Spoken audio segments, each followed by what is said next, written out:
행동하는 정의가 되겠습니다. 저는 작년 4월 15일에 치루어진 총선 직후 인터넷을 통해서 떠돌던 부정선거 의혹에 대하여 거리를 두어왔습니다. 확실한 증거가 없는 상태에서 부정선거 의혹을 제기하는 것이 국민적 정서에 편승해서 패장으로서의 책임을 전가하고 또 국민들에게 혼란을 일으킬 수 있다고 판단하였기 때문입니다. 그러나 지난 6월 28일 인천 연수을구 민경욱 후보의 선거구에 대한 대법원의 투표용지 재검표 이후 구체적인 물증을 들어서 제기하고 있는 부정선거 주장은 국면을 전혀 달리하는 것이라고 생각합니다. 재검표 현장에서 확인된 바에 의하면 투표함에서 정상적인 사전투표 시스템에서는 있을 수 없는 사전투표 용지들이 다수 발견되었습니다. 투표용지에 푸른색의 인쇄 부분이 있는 투표용지가 나왔습니다. 있을 수 없는 것입니다. 다 아시다시피 투표용지는 흰색으로 되어 있습니다. 그런데 푸른색 투표용지라니요. 있을 수 없는 일이 벌어졌습니다. 투표용지끼리 완전히 절단이 되지 않고 서로 이어져 있는 투표용지도 있었습니다. 유권자 한 명당 한 표를 행사할 수 있습니다. 유권자가 실제로 기표하여 투표함에 넣었다면 완전 절단되지 않은 투표용지라고 하는 것은 있을 수 없는 것입니다. 또 투표관리반의 공인이 뭉개져 있는 투표용지가 많이 발견되었습니다. 누가 한 것인지 어떻게 한 것인지 명확히 밝혀져야 합니다. 도저히 있을 수 없는 투표용지들이 다수 발견되었습니다. 당시에 현장에 입회한 변호사들에 의하면 투표관리관 인장이 뭉개져 있는 투표가 1000장 넘게 발견되었는데 이런 투표용지도 대부분 유효표로 인정되었다고 합니다. 또한 모든 투표용지가 빳빳했다고 합니다. 우리가 투표를 했다고 하면 실제로 투표에 사용된 투표용지라면 있을 수 없는 일입니다. 우리도 투표 다 해보지 않았습니까? 사전 투표용지는 롤 프린터로 출력이 됩니다. 그래서 사용된 투표용지의 원형 자체가 빳빳할 수 없습니다. 또 원상 회복도 어렵습니다. 그런데 당시 사용되었던 투표용지가 모두 빳빳했다고 합니다. 이것도 있을 수 없는 일입니다. 이들의 증언에 의하면 전국 투표구를 전수조사해 보니까 미리 인쇄된 투표용지를 사용하는 본투표보다도 롤 프린터에서 출력 투표해야 하는 사전 투표소의 투표 소요 시간이 더 짧았다고 합니다. 있을 수 없는 일입니다. 사전 투표지를 출력하는 데만 해도 20초가 넘게 걸리는데 일부 지역의 경우에는 실제로는 한 표당 투표 소요 시간이 평균 4.7초로 나왔고 또 개표 마지막 30분의 경우에는 마지막 3시간의 경우에는 한 표당 1.7초로 나왔다고 합니다. 모든 우편 배송 기록을 전수조사했더니 관내 사전투표의 경우에 배송 경로가 엉터리인 곳이 많았다고 합니다. 경주 투표소에서 울산 개표소로 가야 할 투표지가 강릉을 거쳐서 가기도 했다고 합니다. 20분 걸리는 지역구 우편 배송이 불과 1분 만에 이동된 것으로 기록된 그런 배송 기록이 발견되기도 했다고 합니다. 선거인 숫자보다 더 많은 투표인이 기록된 투표소도 다수 있었다고 합니다. 이들은 10여 개소를 지목하고 있습니다. 이 모두 있을 수 없는 일입니다. 투표용지 위조 또는 조작이 아니면 있을 수 없는 일입니다. 이 모두가 사전 투표에서 유독 나온 결과입니다. 당시 이를 확인한 선관위는 즉시 진상조사에 착수하는 것이 마땅함에도 재검표 후 지금까지 25일이 지난 지금까지도 아무런 움직임이 보이지 않고 있습니다. 묵과할 수 없는 일입니다. 우선 선관위에 촉구합니다.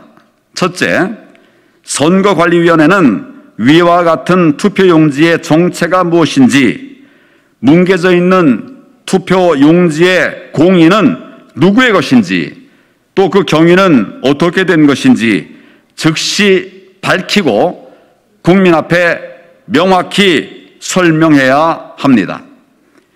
둘째, 통합선거인 명부를 공개해야 합니다.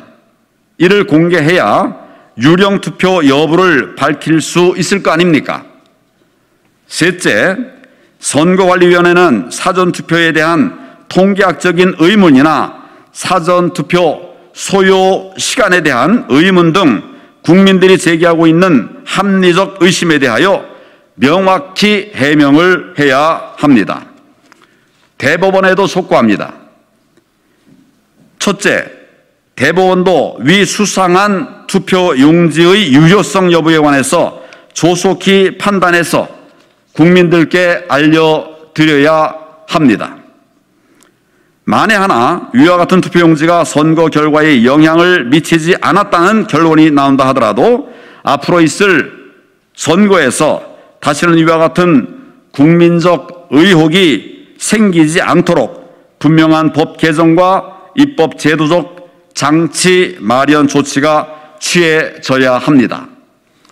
둘째, 선거 후 180일 이내에 처리하게 되어 있는 선거법 규정들을 왜 무시하고 총선 후 1년이 넘도록 선거 재판을 끌고 있는지 국민께 설명하고 사과해야 합니다. 법에는 분명히 180일 이내에 처리하게 되어 있습니다. 그런데 벌써 얼마가 지났습니까? 이 점에 대해서 설명하고 사과해야 합니다. 셋째, 명문 규정에 반하는 QR코드가 찍힌 투표용지, 이것이 유효한 것인지 여부에 관해서도 궁금해하는 국민들 많이 계십니다. 국민들에게 명백히 답변해야 합니다. 문재인 대통령께도 촉구합니다. 국정운영의 최고 책임자로서 지난 4.15 총선에서 제기된 부정선거 의혹 규명에 적극 나서기 바랍니다. 국가 최고 책임자의 마땅한 도리입니다. 부정선거에 대한 국민적 의혹 앞에 침묵하는 것은 국가 지도자다운 자세라고 할 수가 없습니다. 국가의 기관을 구성하는 선거, 그리고 민의를 반영하는 선거에 있어서는 법 규정에 위반한 선거의 효력 문제는 심각한 것입니다. 우리가 지키고자 하는 민주주의는 그 절차와 과정을 그 결과만큼 중시하는 제도이기 때문입니다. 다음 달 11일에는 또 다른 지역구의 재검표가 진행될 예정입니다. 철저한 재검표가 이루어지도록 잘 챙기겠습니다. 자유민주주의의 가치를 지키며 살아온 저로서는 도저히 묵과할 수 없습니다. 이 순간부터 뜻을 같이 하는 분들과 함께 4.15 부정선거 진상규명에 본격 나서겠습니다. 부정선거의 실체가 규명되고 법적 제도적 미비점이 보완되지 않고서는 다음 선거에서의 부정선거 시도도 막을 수 없기 때문입니다.